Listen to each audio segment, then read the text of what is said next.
adik-adik, bertemu lagi dengan kakak. Nah, di video kali ini kakak akan melanjutkan pembahasan materi tentang energi yang akan dibahas nanti di kelas 7 semester 2. Nah, di video sebelumnya nih kakak udah pernah ngajarin ya kalian tentang pengertian energi, kemudian ada energi kinetik, ada energi potensial juga. Nah, di video kali ini kakak akan menjelaskan materi tentang energi mekanik. Nah, kalian pernah dengar nggak? Nggak ya? Oke.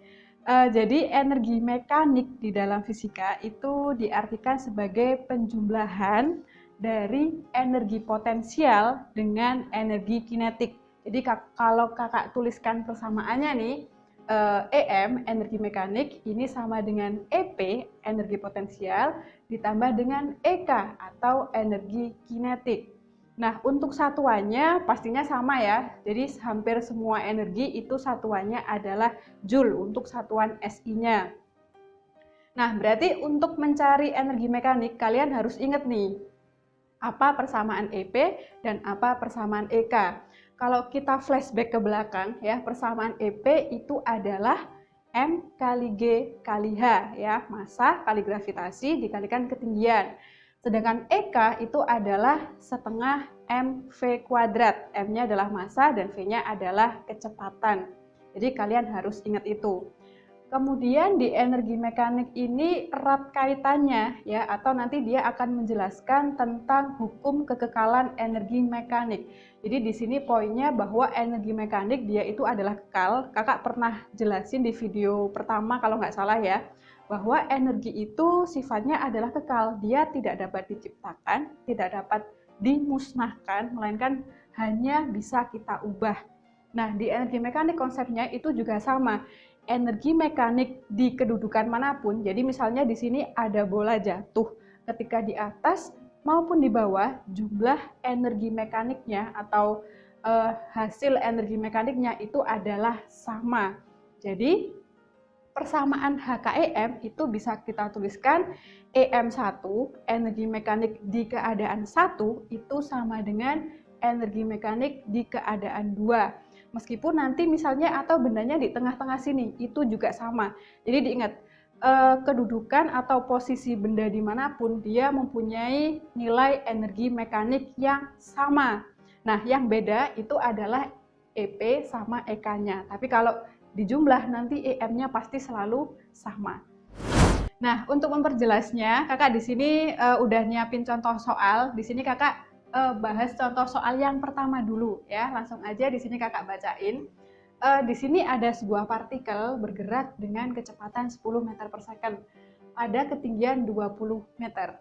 Jika percepatan gravitasinya adalah 10 meter per second kuadrat, tentukan energi mekanik yang dimiliki partikel tersebut. Oke, berarti di sini yang ditanyakan itu adalah nilai energi mekanik. Nah, kita tahu bahwa energi mekanik itu adalah penjumlahan dari energi potensial ditambah dengan energi kinetik. Berarti untuk mencari energi mekanik kita perlu mencari dulu nilai energi potensial dan nilai energi kinetiknya. Nah, terus kita tuliskan ya, berarti kita harus mencari EP, energi potensial. Nah, ingat persamaan EP itu adalah M kali G dikalikan dengan H. M itu adalah massa, G-nya percepatan gravitasi, dan H-nya adalah ketinggian. Nah, di sini kalau kalian lihat, nah di sini ternyata ini ya, kurang nilai massa partikelnya nggak ada. Jadi kita buat aja, kakak di sini ngasih massanya misalnya di sini 2 kg. Nah, langsung aja kita masukkan massanya di sini 2 kg. Ini tak tulis 2 ya, massanya ya. Jadi di sini massanya 2 kg. Terus G-nya adalah percepatan gravitasi. Percepatan gravitasinya adalah 10. Kemudian H-nya adalah ketinggian. Kalau kita lihat di sini ketinggian partikelnya itu adalah 20 meter. Jadi langsung aja kita masukkan. Nah, setelah kita masukkan tinggal aja dikali nih. 2 kali 10 kali 20. Hasilnya berapa adik-adik? Ya, hasilnya adalah 400 Joule. Nah, setelah menemukan energi potensial, yang kedua kita tinggal mencari energi kinetik ya.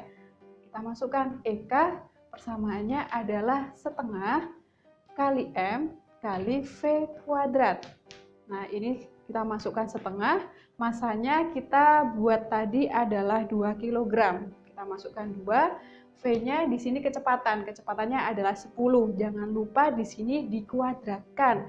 Soalnya biasanya kalian itu, biasanya murid-murid ya, itu juga lupa untuk mengkuadratkan kecepatannya. Jadi, jangan lupa dikuadratin. Di sini adalah 10 kuadrat.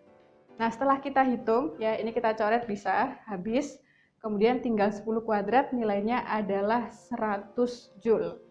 Nah, setelah ketemu EP udah, EK udah, tinggal kita jumlah. Berarti kita dapat EM sama dengan EP ditambah EK. EP-nya 400, EK-nya 100, kalau dijumlah berarti hasilnya adalah, ya hasilnya adalah 500 Joule. Oke, gampang banget ya. Jadi intinya kalau soal standar seperti ini, untuk mencari EP, kalian tinggal cari, untuk mencari EM, kalian tinggal cari EP berapa, EK berapa, kemudian tinggal kalian jumlahkan. Ini untuk soal yang sangat standar. Nah, di contoh soal yang kedua, di sini kakak akan memberikan contoh yang biasanya juga keluar di ulangan, yaitu tentang penerapan hukum kekekalan energi mekanik. Oke, di sini kakak udah nyiapin contoh soal yang kedua, yaitu tentang penerapan HKEM atau hukum kekekalan energi mekanik. Nah, tadi kakak udah jelasin nih, bahwa semua benda di tiap posisi, meskipun posisinya berbeda, dia mempunyai nilai energi mekanik yang sama. Ya, jadi itu kuncinya. Oke, coba langsung kita bahas. Jadi di sini ada sebuah ilustrasi atau gambar. Ini ada 2 tebing. Pertama, dia bolanya itu di tebing A, terus dia meluncur menuju tebing B. Di sini bola A itu ketika meluncur, dia dianggap kecepatan awalnya adalah 0. Nah, pertanyaannya di sini kita disuruh menentukan nih, berapakah kecepatan bola ketika sampai di ujung tebing B, jika percepatan gravitasi di tempat ini adalah 10 meter per second kuadrat. Oke, berarti yang di sini yang ditanya adalah V ya, atau kecepatan di titik B. Nah, kita singgung lagi tadi yang HKEM, di mana sebuah benda ketika di posisi manapun dia mempunyai energi mekanik yang sama. Berarti energi mekanik di titik A ini sama dengan energi mekanik di titik B. Jadi kalau kita tulis nih, dia akan jadi seperti ini. EMA sama dengan EMB. Nah, jadi persamaan awalnya itu adalah seperti ini. Setelah kita menuliskan persamaan EM-nya, kita masukkan persamaan energi mekanik itu sendiri. Nah, tadi kan energi mekanik itu adalah penjumlahan antara energi potensial dengan energi kinetik. Berarti bisa kita tuliskan EPA ditambah dengan EKA, ini sama dengan EPB ditambah dengan EKB. Nah, kemudian kita jabarin persamaannya satu-satu ya. EPA ini berarti energi potensial di titik A, berarti bisa kita tuliskan M kali G kali H, tapi untuk ketinggian A ya, ditambah setengah M VA kuadrat ya, ini sama dengan, tulisnya sama, cuman untuk H sama V-nya itu kita variabel yang B, karena di posisi B ini tempatnya kan B, berarti langsung bisa kita tulis M kali G kali HB ditambah setengah kali M kali VB kuadrat. Jadi ternyata ini loh yang kita cari, yaitu nilai VB.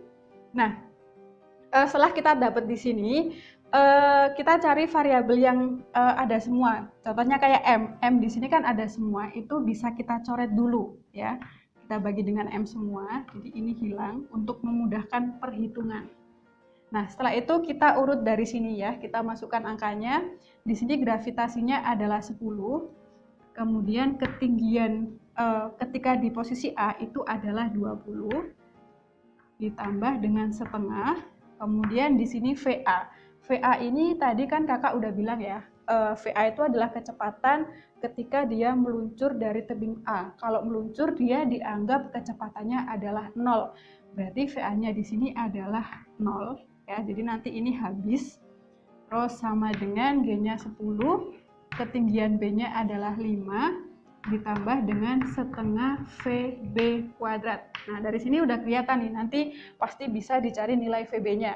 Ya, langsung kita hitung, ini kalikan ini adalah 200 ditambah dengan 0 ya, langsung aja sama dengan 50 ditambah dengan setengah VB kuadrat.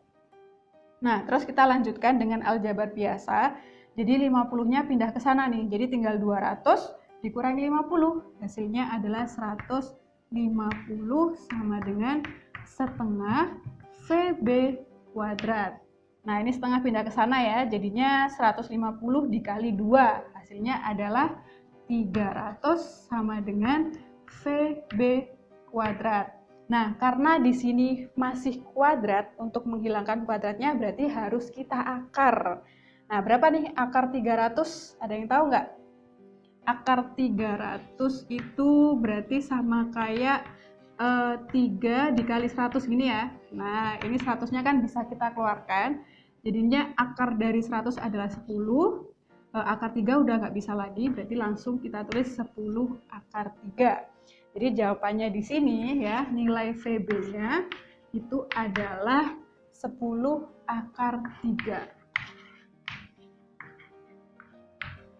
meter per second. Jadi kita udah dapet nih bahwa kecepatan di titik B itu adalah 10 akar 3 meter per second. Nah, jadi kalau nanti ada soal yang mirip-mirip kayak gini ya, misalnya ada dua posisi, kemudian ditanyakan kecepatannya di titik mana atau ketinggiannya berapa, itu kalian bisa gunakan persamaan HKEM atau hukum kekekalan energi mekanik. Nah, kayaknya sampai sini dulu untuk video kali ini. Energi kayaknya udah habis ya babnya. Pengertian energi sudah, energi potensial udah, kinetik, dan yang terakhir mekanik juga udah. Jadi kalian tinggal lihat-lihat lagi videonya dan latihan soal di rumah. Oke, semoga video ini bermanfaat. Sampai ketemu di materi selanjutnya dan video selanjutnya. Sampai jumpa.